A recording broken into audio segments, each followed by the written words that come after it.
12 volts. 12.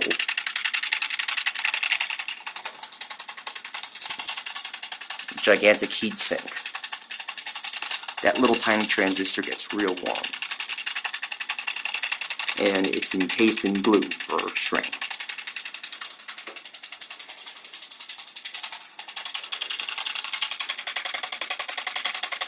Adafruit Perma Proto. Everything is soldered together for sturdiness. Oop, there goes my sister. Some random hardware found in the closet.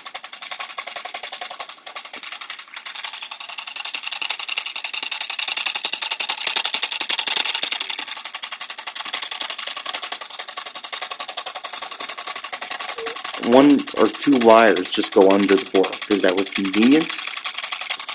Therefore, you can't see any of the connections up here, but you can see the glue that I used to glue the oversized heatsink on.